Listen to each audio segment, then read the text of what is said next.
día que el Señor ha hecho, día para alegrarnos y regocijarnos en el mismo. Mi gente, pueden ocupar sus asientos. Muchos días que hemos estado trabajando en Grecia, en Israel, con el grupo. Sabe que ese viaje se hace para levantar fondos para la iglesia. Y en las últimas semanas hemos hecho una inversión de más de $70,000. Las pantallas que tenemos al frente salieron en $30,000. En el campamento hemos hecho una inversión de más de $35,000. Abrimos un pozo de agua que nos costó $10,000, porque por muchos años utilizábamos un pozo que nos correspondía a nosotros en la compra de la propiedad, pero eso era una propiedad que era un completo y se separó una parte y no había problema, pero ya hace varios años atrás, muchos años atrás, empezaron a poner una cantidad de dinero cuando lo usábamos en el verano y ya estaban por 1,500.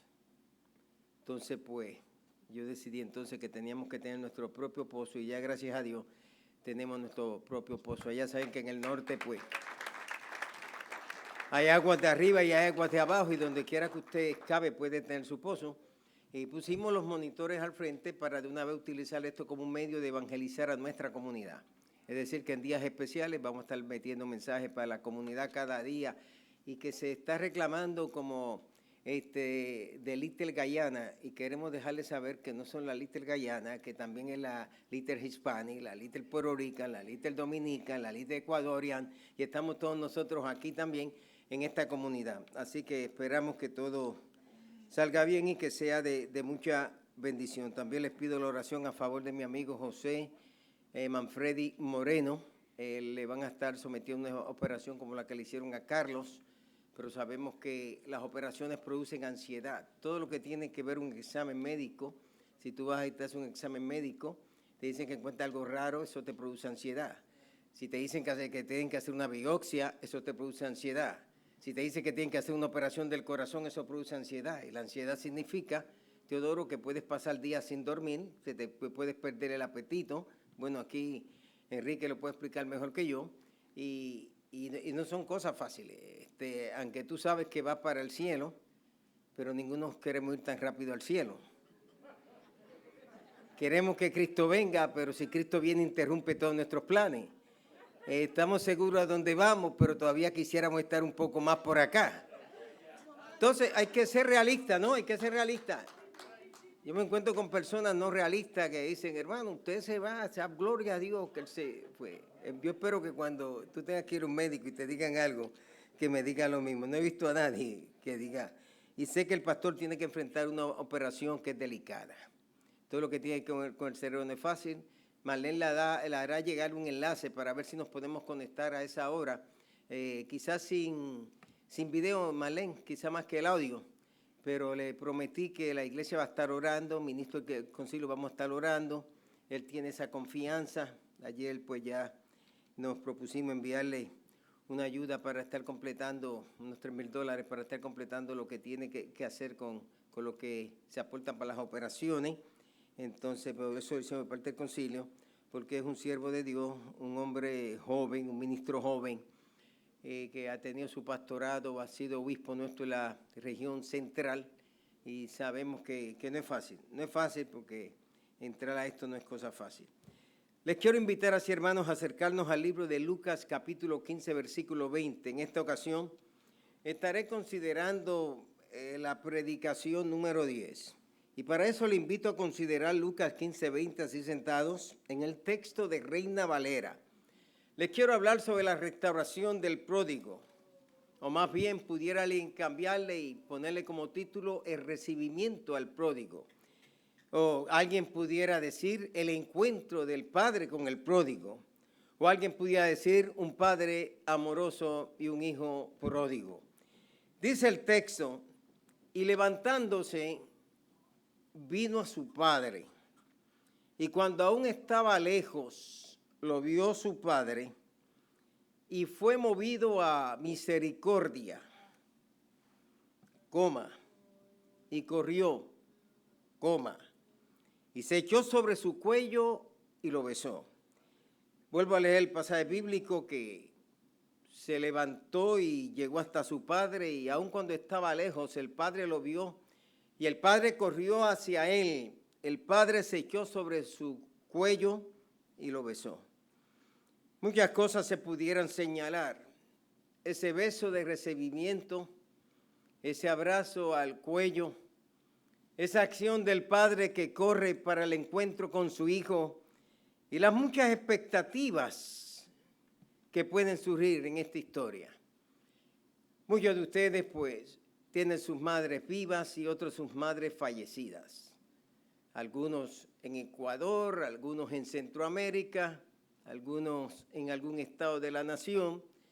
Y aquellos que son hijos a la distancia saben que muchas veces cuando uno iba a visitar a su madre o a su mamá después de 6 meses, 1 año, como que a veces le queríamos dar cierta sorpresa. Por ejemplo, yo le decía a mi hermana, al igual que David y otros, nos les vamos a esconder a la mamá cada uno en un cuarto diferente. Cuando llegaba mi hermana y le decían a mi mamá que fuera a buscar algo en el carro, de momento yo abría la puerta, salía y veía el chat que le producía. Se metía a un cuarto y se producía otro chat. Y era una manera de uno ver la alegría, el gozo en el rostro de la madre que ve a su hijo o a su hija que por alguna razón se ha encontrado a la distancia, y aunque hoy estamos cercanos a través de la tecnología, pero ese encuentro, aquellos que nos acostumbramos a compartir mucho con nuestras madres y nuestros padres. Y es algo semejante lo que se puede percibir en esta historia. En la exposición anterior, de hace varias semanas atrás, comencé a hablar sobre lo que es la restauración y el proceso hacia la restauración. Y lo que implica ser restaurado y el buen deseo que tiene el Padre Celestial de ver a aquellos que han sido sus hijos, sus criaturas, que han estado en la casa del Padre sirviendo desde alguna casa espiritual y por razón de HORLMNOP se han distanciado de la casa del Padre. Quiero dar énfasis en esta ocasión a lo que es ese proceso de la restauración, a lo que es recibir a alguien que falló, a alguien que no hizo bien las cosas, a alguien que voluntariamente o involuntariamente, por presiones o sin presiones, por decisión provocada o por decisión tomada, decide un día irse de la casa. La iglesia se transforma en un círculo de apoyo emocional, al igual que Rotary Club, el Club de los Leones, Boy Scouts, las pandillas negativamente, ser parte de la asociación de padres y maestros, todo nos crea unos círculos de apoyo emocional. Muchos hemos optado de buscarle el apoyo emocional en una congregación, donde venimos como extraños y llegamos a sus puertas quizás escuchando algo de algún pastor o del pastor o de algún compañero de trabajo que asiste a la congregación o conociendo algo de la historia de la iglesia de años. Quizás un día decidimos, voy a hacer de esta mi congregación, y ahí comenzamos a desarrollar relaciones y comenzamos a fomentar un círculo de apoyo emocional. Y esta mañana estas palabras me las provoca para decir nuestra ministra y anciana gobernante de esta iglesia, Vivian Maldonado, cuando hace recuento de que lleva 34 años en esta comunidad de fe y afirma que ella no va para ningún otro lugar sino para estar aquí. Palabras que a veces escucho a mi hermana Nuri, que nos está viendo ahora, cuando Nuri dice, esta es mi iglesia y ustedes son mis pastores y de aquí no voy para ningún lugar. Es cuando nosotros encontramos que en la casa del Padre hay apoyo. Se fomenta la amistad, se fomenta el apoyo espiritual. Y cuando llegan esos momentos difíciles o triviales o confusos de nuestra vida, siempre sabemos que podemos descansar en los hombros de alguien, que alguien nos puede levantar, que alguien nos puede apoyar. y muchos de ustedes pueden dar este testimonio. El pródigo tuvo la iniciativa del arrepentimiento, de poner de lado todo su orgullo, de perdonar si algún mal se le hizo para irse de la casa, de pensar de que alguien lo recibiría más o sería más recibido. Simplemente dijo, me levantaré, y con ese me levantaré vino el cambio total y completo a su vida. Una simple decisión produjo una acción de cambio para su vida. Y a veces simples decisiones pueden producir el cambio más importante de toda tu vida. Me levantaré e iré a la casa de mi padre y le diré, Padre, pecado ante el cielo y ante ti. Ya no soy digno de ser llamado tu hijo, sino que hazme como a uno de tus jornaleros. Llega reconociendo que no tiene nada, que lo perdió todo, que no puede hacer reclamos en la oficina de reclamación. Simplemente quiere llegar al Padre y pedirle perdón al Padre y decirle, cuando te falté a ti, yo le falté al cielo, y cuando pequé contra ti, yo pequé contra el cielo, y cuando no te respeté a ti, yo tuve irrespeto hacia el cielo. Pero el pródigo tiene una iniciativa de arrepentimiento, pero también el Padre expresa una iniciativa de perdón. Y así es que trabaja el proceso del arrepentimiento y del perdón. Nos acercamos al Padre y el Padre está dispuesto siempre a perdonarnos. Conoce todas nuestras fallas, pero el Padre amoroso está esperando a ese hijo y esa hija que venga de camino, pero venga con un corazón ahora cambiado, que venga con una mejor actitud de corazón. Varias cosas les invito a observar dentro de esta historia.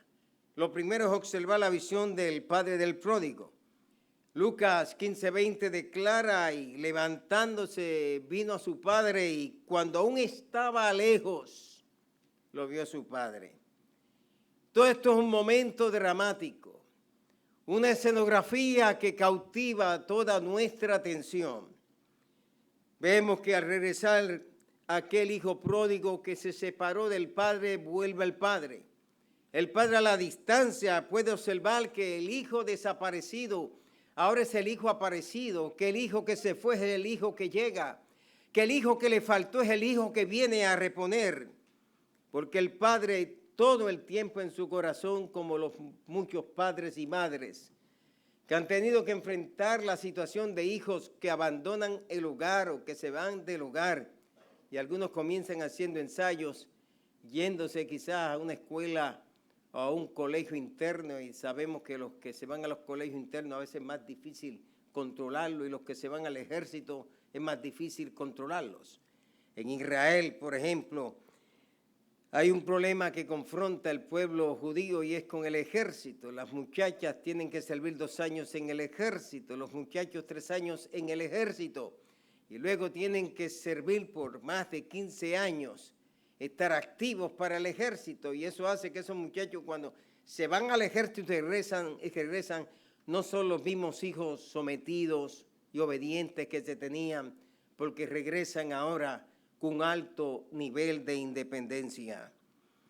El padre siempre lo vio, y el padre siempre verá al hijo rebelde, al hijo que se va, al hijo que se transforma en la oveja negra del redil, como el hijo que va a regresar, al hijo que sale ofendiendo como el hijo que vendrá a pedir perdón, el hijo que maltrata, verbal y abusa de los padres como el hijo que un día vendrá arrepentido. Y en el corazón del padre del pródigo siempre tuvo ese sueño, tuvo esa visión, tuvo esa esperanza de ver a su hijo un día regresando a la distancia por aquel camino, y él, permítame poner la imagen que aunque no encaja culturalmente, desde el balcón de su casa, mirar a la distancia hasta ver dibujada la figura de su hijo que regresaba a casa.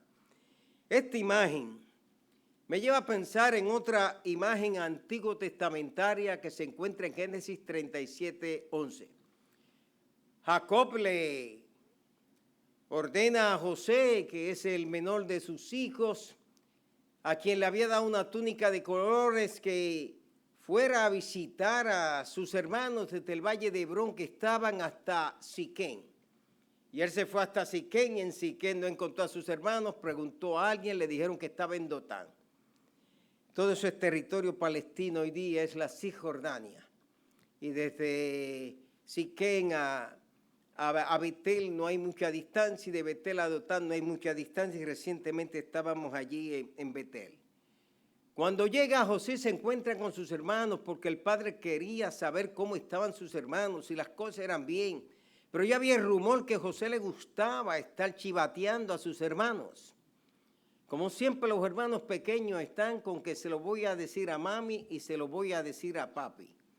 Y todos nosotros enfrentamos hermanos pequeños que había que negociar con ellos hasta darle pesetas para que no fueran a chivatearnos. Y a mami se lo voy a decir y nosotros, no se lo diga a mami, no, yo los vi aquí.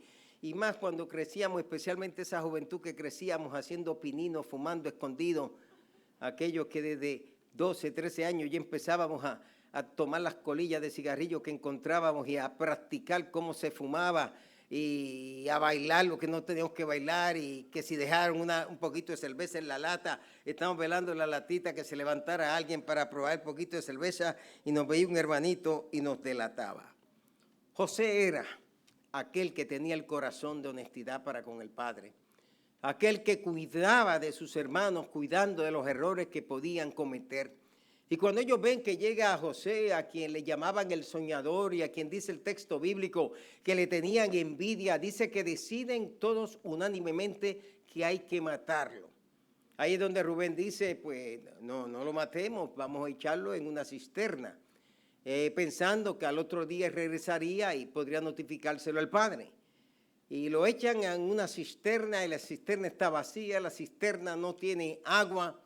Y de momento Rubén sale y Judá, que es el que después va a ser el encuentro entre José y el padre Jacobo, el que se reformó posteriormente, porque hay pródigos que están más adentro que los pródigos que se van afuera.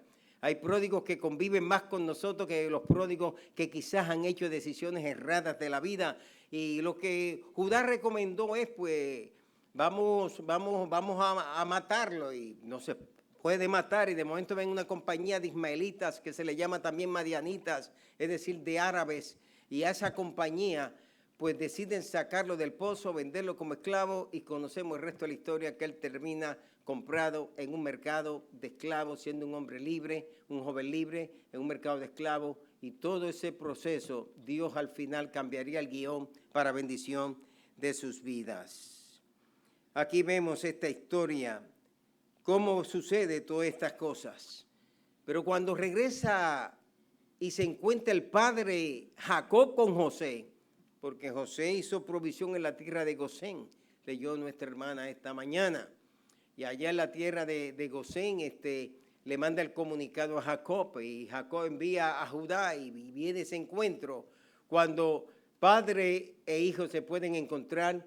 Cuando Jacob pensó toda la vida que una bestia había matado a su hijo y le trajeron la túnica de colores manchada con sangre, arruinada, pero en el corazón de él siempre tuvo la esperanza de que su hijo muerto fuera un hijo resucitado, su hijo perdido fuera un hijo encontrado. Y esto nos lleva a pensar en esos pródigos que tarde o temprano regresan a la casa espiritual.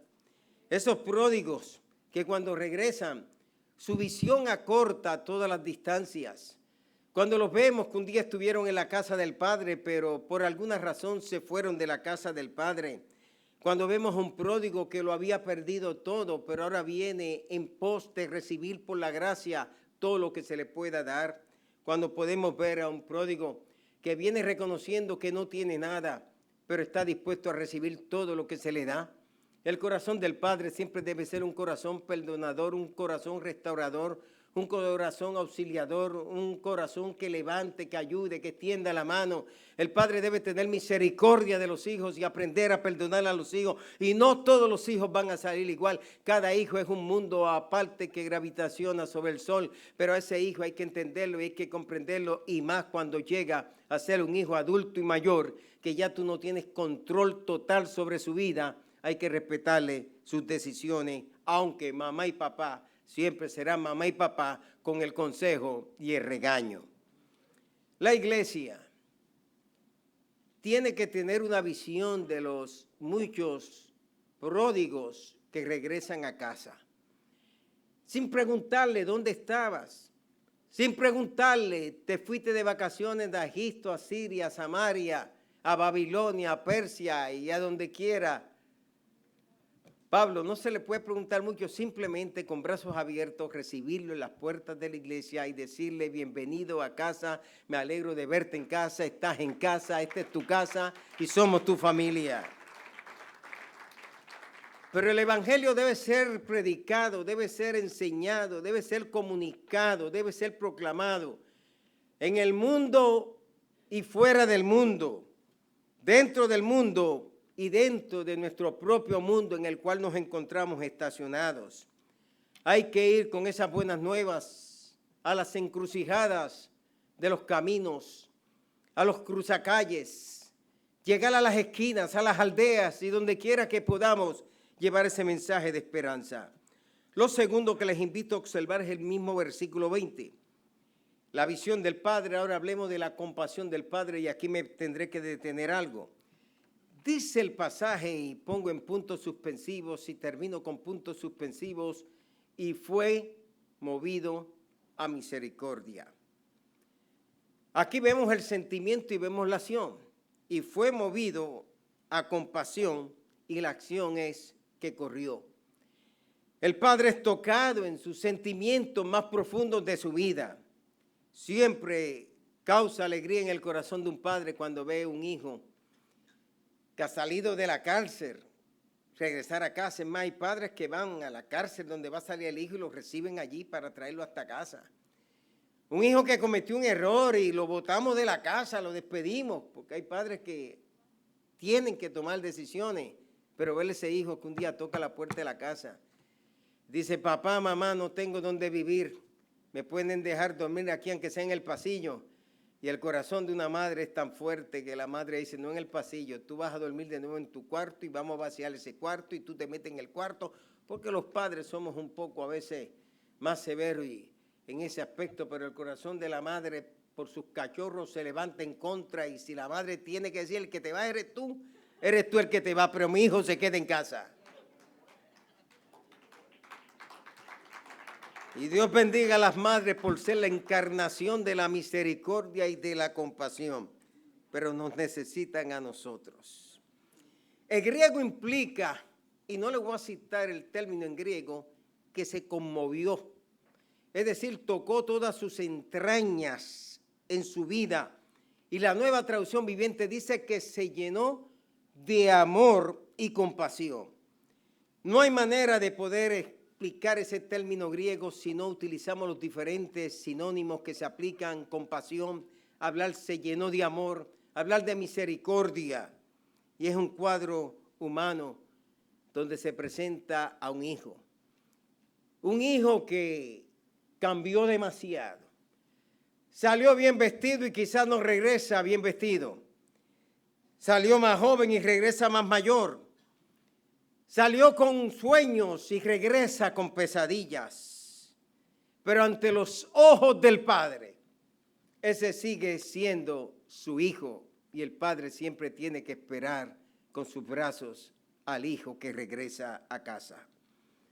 Hoy necesitamos, con mucha premura y con mucha urgencia, de mucha emergencia, un ministerio de compasión, un ministerio que se transforme en servicios al prójimo de nuestra sociedad, un ministerio que pueda ayudar al que se encuentra necesitado. Lucas 10:33 dice, pero un samaritano que iba de camino, vino cerca de él y viéndole, fue movido a misericordia. La misericordia nos mueve a la compasión, la misericordia nos mueve al servicio, la misericordia nos mueve a ayudar a otros, la misericordia nos lleva a no ver a las personas a través de los lentes de nuestra propia religiosidad o etnicidad, sino de verlos con ojos de compasión a través de los ojos del Padre. Esta es una historia repetida por mí muchas veces. Hay un elenco. En ese elenco están los ladrones que dicen lo tuyo es de nosotros. En ese elenco está el sacerdote y el levita que dicen, lo nuestro es nuestro.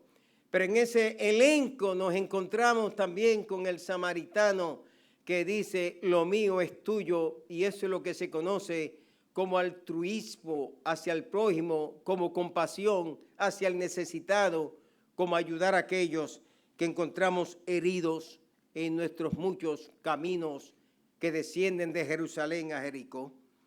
Pero hay también diferentes corazones. Sin lugar a dudas está el corazón de los malos, aquel que piensa en mal hacia el prójimo, aquel que piensa egoístamente, aquel que piensa en quitar, en atracar, en asaltar, en maltratar, en abusar, en transformarse en un monstruo de la sociedad hacia su prójimo. Pero también está el corazón del sufrido, del trabajador, del que es víctima de un sistema, del que es víctima de gente envidiosa. Y está el corazón de aquellos que siempre andan con sus mochilas cargadas de prisa, muy religiosos, pero sin un corazón que pueda latir a favor y en pro de las necesidades de nuestra sociedad. Pero aparece siempre y se hace presente y se hace manifiesto el corazón compasivo de un samaritano, en este caso de la historia, a quienes los traductores han optado por poner en esta parábola el buen samaritano, como optaron por llamar a aquel ladrón arrepentido el buen ladrón. Y de ahí se ha desarrollado el que todo aquel que expone su vida, que ayuda a su prójimo, que no ayuda porque es mi semejante, sino porque es alguien en necesidad, se le llama un buen samaritano. Nosotros también, pensaba en esta mañana, podemos ser un buen hispano, podemos ser un buen latinoamericano, podemos ser un buen pentecostal, podemos ser un buen evangélico, un buen cristiano, un buen puertorriqueño, un buen guatemalteco, un buen dominicano, un buen salvadoreño, un buen argentino, un buen hondureño. Nosotros también podemos ser un buen chileno. Nosotros también podemos ser un buen mexicano. Y quiero decirle, ¿faltó alguien? ¿Quién faltó? Nicaragua, un buen nicaragüense. ¿Quién? ¿Cuál? Ecuador. Pues ya pasó porque es que vi allá a Miguel y vi a Bella y esos cuadran. O sea, lo que importa es que todos nosotros podemos ser un buen todo lo que queramos. Levantarnos cada día con esa actitud de que vamos a hacer lo mejor que podamos ser para nuestro prójimo, para nuestro vecino. En vez de estar peleando con nuestros vecinos, vamos a hacer amistad con el vecino. En vez de estar peleando con situaciones del pasado, vamos a empezar a construir puentes de reconciliación. En vez de dejar que la amargura nos siga afectando y el recelo y el resentimiento, vamos a comenzar a arrancar todas esas plantas del jardín, todas esas cizañas del jardín o del patio de nuestra casa, y vamos a comenzar a sembrar del mejor trigo que pueda haber y de las mejores flores que puedan dar el mejor olor en nuestra casa. Dice la Escritura que acercándose, vendó sus heridas, les echó aceite y les echó vino, que era la medicina de esos días, le puso sobre la cabalgadura que andaba y lo llevó a un mesón y cuidó de él. Este estuvo antes de Estados Unidos crear los programas de atención médica y de servicio en los hogares. Él pudo ser el paramédico, pudo ser el cargador, pudo ser el proveedor, pudo ser aquel que ayudó a aquel incógnito sin nombre y sin apellido, pero con una necesidad que tenía. El servicio de él fue por encima de su propio tiempo, de su propia necesidad, de su propia demora. Es servir a los demás desde lo más profundo del corazón. Es saber que cuando alguien está en necesidad, si es un miembro de la familia, está pasando por una dificultad, o alguien es golpeado o herido, nosotros tenemos que poner nuestra necesidad secundaria. Timothy Smarts, en el año 2013, le vino la idea de crear unos diseños de unas estatuas que habrían de marcar el mundo entero. Una de esas estatuas que crea es la estatua del Jesús sin hogar. Tengo varias fotografías y he visto en muchos países. La primera la vi en la casa de José Nazaret, muy cercana en el mismo patio de la iglesia de la Anunciación. Allí por vez primera vi que los padres franciscanos tenían esa estatua del Jesús acostado sobre el banco. Un rostro que no se discierne y es incógnito. Verle sus pies es descubrir que es Jesús porque hay heridas sobre los vivos. Luego esa estatua la encontré en Capernaum, donde también están custodiando los padres franciscanos. Pero aquí en Amsterdam Avenue 112 y 110 está la catedral más grande de todos los Estados Unidos, conocida como San John the Divine o San Juan el Divino, con unas hermosas puertas iconográficas, donde en una de las parejas de puertas se hace una narrativa de todo lo que es el Antiguo Testamento y en la otra pareja de puertas en alto relieve se hace una narrativa de lo que es el Nuevo Testamento. Muchas veces mientras le he dado tour a alguien por la ciudad de Nueva York, conocen que esos son mis puntos donde me detengo y con ellos me pongo a hacer un ejercicio para tratar de descubrir esa iconografía y poder ver esos íconos que marcan a esa como la iglesia apocalíptica, donde hay una estatua muy hermosa que presenta al arcángel Miguel derrotando a Satanás y la figura de un enorme cangrejo, la cabeza de Lucifer que va colgando un brazo desprendido y rodeado de gacelas. Es algo que llama la atención, pero allí al lado, seguido por un búfalo, se encuentra el Jesús sin hogar. Jesús mismo dijo, tuve hambre y usted me dieron de comer. Cuando tuve sed me dieron de beber. Cuando fui forastero ustedes me recibieron. Cuando me encontraba desnudo ustedes me vistieron. Y cuando estuve en la cárcel ustedes vinieron a la cárcel. Esa declaración bíblica de Mateo 25, 35 al 36 se aplica al Jesús sin hogar.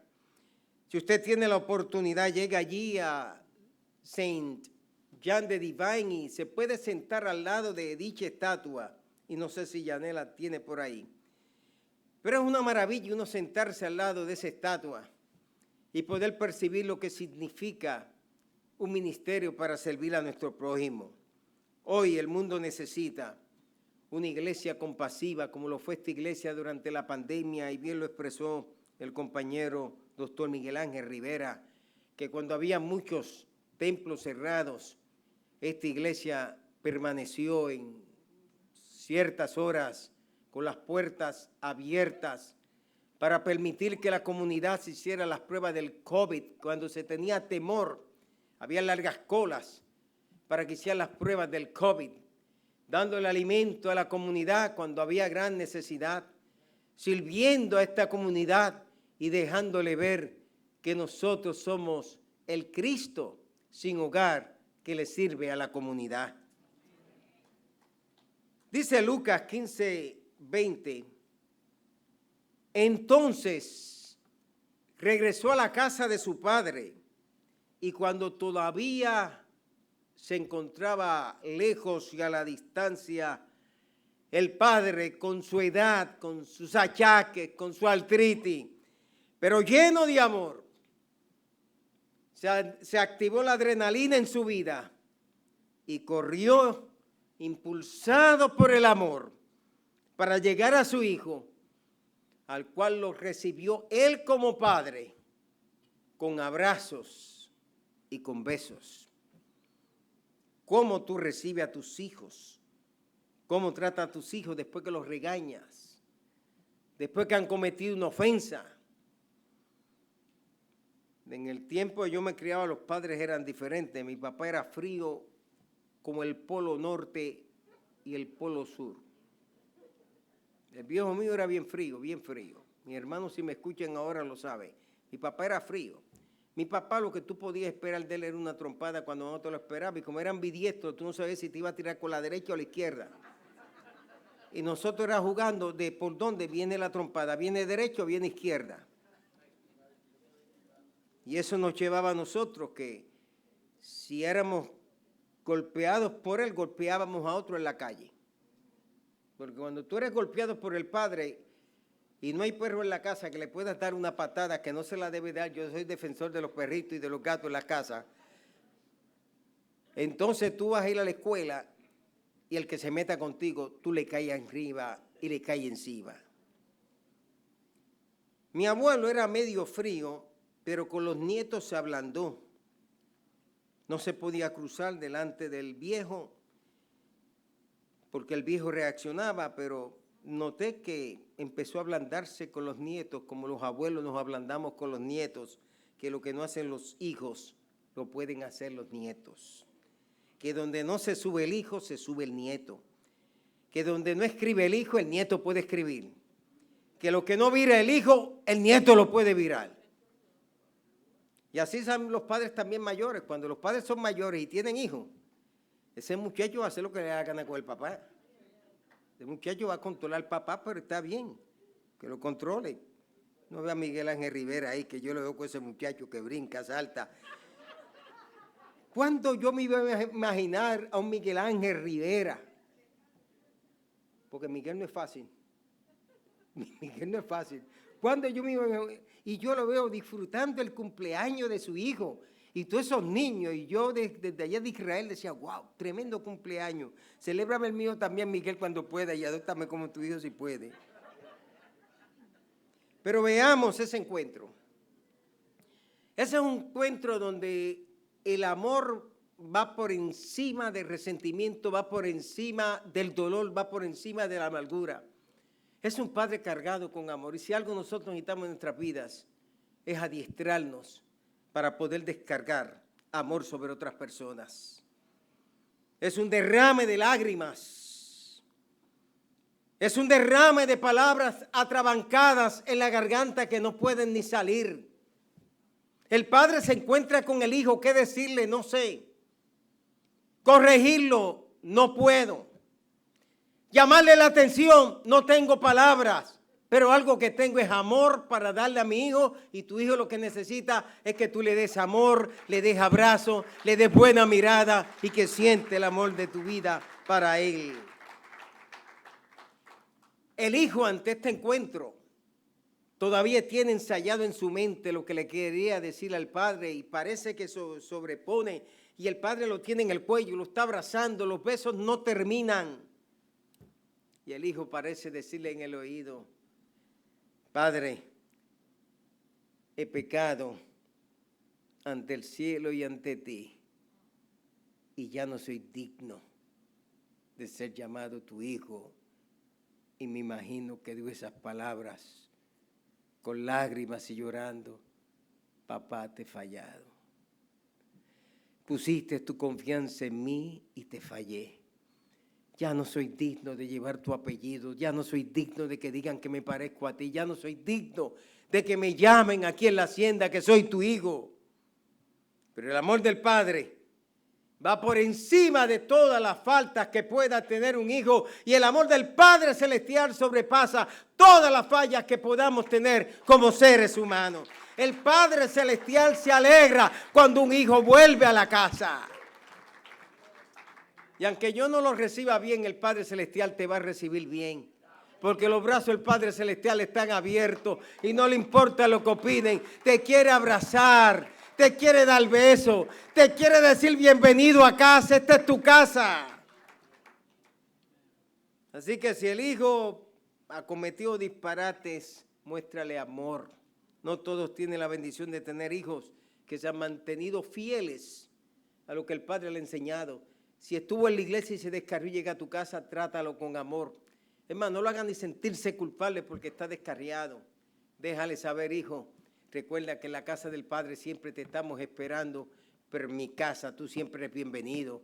A la hora que sea que llegues aquí y toques esta puerta, tú tienes tu casa aquí. Aquí se nos da un cuadro. Ese cuadro, cuando Dios usa a un predicador, a un profeta, a un maestro, un exponente de las Escrituras, invitando a uno de esos hijos perdidos y alejados de la casa a que vuelvan, y la primera puerta es a través de esa puerta del altar, cuando el predicador dice, si quieres volver al Padre, el Padre está aquí esperándote a ti. Y quizás alguien le dice pase, y quizás se levante esa persona después de años de darle la espalda al Padre, pero sabe que en este altar un encuentro entre él y el Padre Celestial puede cambiar todas las cosas. El Padre omite las palabras, palabras que hubiera deseado que Lucas hubiera registrado. Si era Flavio Josefo, las hubiera inventado. Yo soy de la escuela flaviana y lo puede notar cuando escribo libros. Me acerco mucho a Flavio Josefo, Antigüedad de los Judíos, Guerra de los Judíos, sus escritos. Pero Flavio era muy dado a crear historias, era muy dado a crear discursos. Y me gusta por eso precisamente, porque lo que Jacob no dijo en la Biblia, Flavio Josefo dijo que Jacob lo dijo. Lo que nadie grabó en Masada, Flavio Josefo se inventó el discurso de Masada, y sin grabador y sin apunte, con unos niños escondidos y dos mujeres por ahí escondidas. Flavio Josefo aquí puede describir uno de los discursos más emotivos que ha inspirado al ejército de Israel.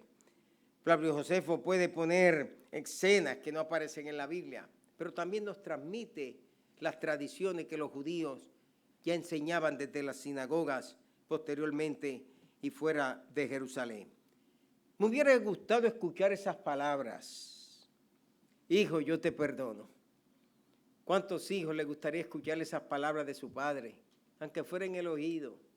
Mi hijo, te perdono. Sé que has cometido errores, pero yo soy tu papá.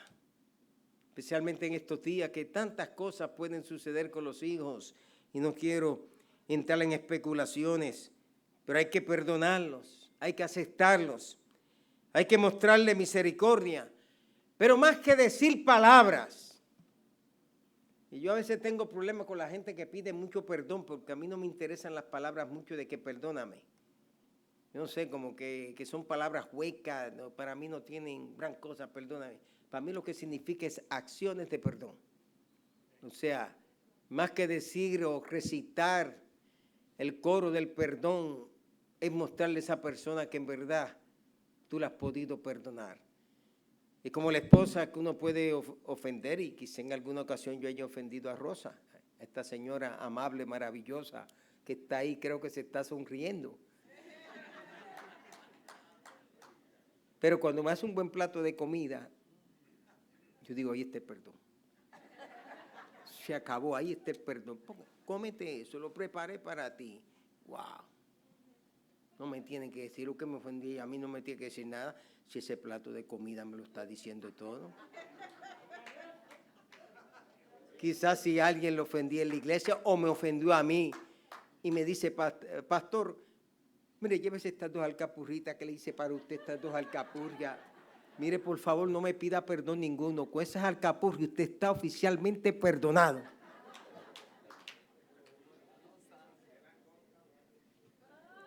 Cuando el pecador se arrepiente, el Padre Celestial remite todos sus pecados. Si se acuerdan del peregrino cuando está en su caminar, enfrentando gigantes, enfrentando esto, tiene que ir por el camino ancho, lo tratan de camino angosto, lo desvían para meterse por el ancho, se da cuenta, está regresando. Y usted ve el peregrino todo el tiempo. El final del peregrino de Juan Boña es que él lleva la mochila sobre la espalda y cuando por fin encuentra lo que va a ser la ciudad celestial, tiene que ver el crucificado. Pero antes de entrar a la ciudad celestial, que era la meta en la vida de él, Aquella mochila se desprende de su espalda y ahora entra sin ninguna carga en la espalda. Y así es el Padre. Cuando ve el buen deseo en nuestras vidas, me levantaré, iré a mi Padre y le diré: Padre, he pecado ante el cielo, he pecado ante ti, ya no soy digno de ser llamado como uno de tus hijos. Y cuando iba a decir la segunda parte, el Padre me parece que le puso la mano en la boca. Hazme como a uno de tus jornaleros. Y el Padre le puso la mano en la boca. Tú no vas a ser como uno de mis jornaleros. Tú regresas a casa en calidad de hijo. Tú no eres un agregado, tú eres hijo de la casa.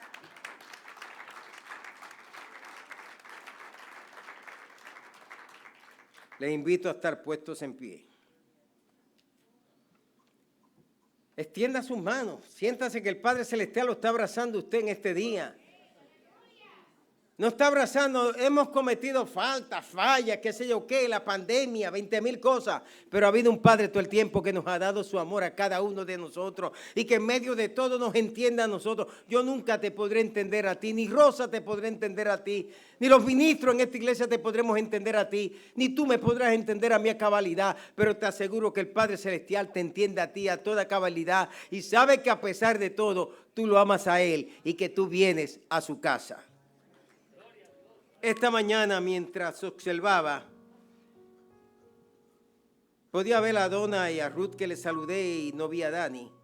Pero siempre me he acostumbrado, Dani, levanta la mano, que Dani es el último que entra, porque es el último que está haciendo un sacrificio en la mañana, buscando estacionamiento,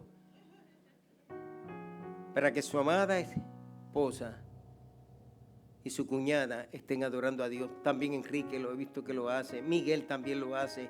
Y a cada uno de ustedes yo les observo que vienen, les dejan el carro, otros van a buscar estacionamiento, pero al final de cuentas queremos estar en la casa del Padre. Padre Dios Celestial, hoy te doy gracias por permitirnos acercarnos a una historia que huele a tanto amor, que es como una toalla mojada que la exprimimos y lo que suelta son gotas de amor. De entender, Padre, que aunque fallemos, ofendamos, hayamos hecho decisiones incorrectas, tú siempre nos recibirás con brazos abiertos y con besos de amor. Y hoy me presento junto a mis hermanos para darte gracias porque tú nos recibes y por medio del Espíritu Santo tú nos devuelves y nos vuelves siempre a ese anterior estado de comunión y consagración. Señor, esta mañana, de manera improvisada, inesperada, tú dejaste sentir tu presencia en medio nuestro.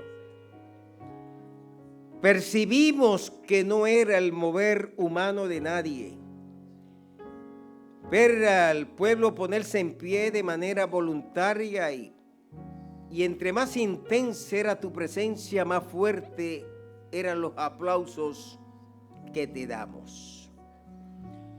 Tú nos recordaste, Señor, que tu presencia está siempre con nosotros y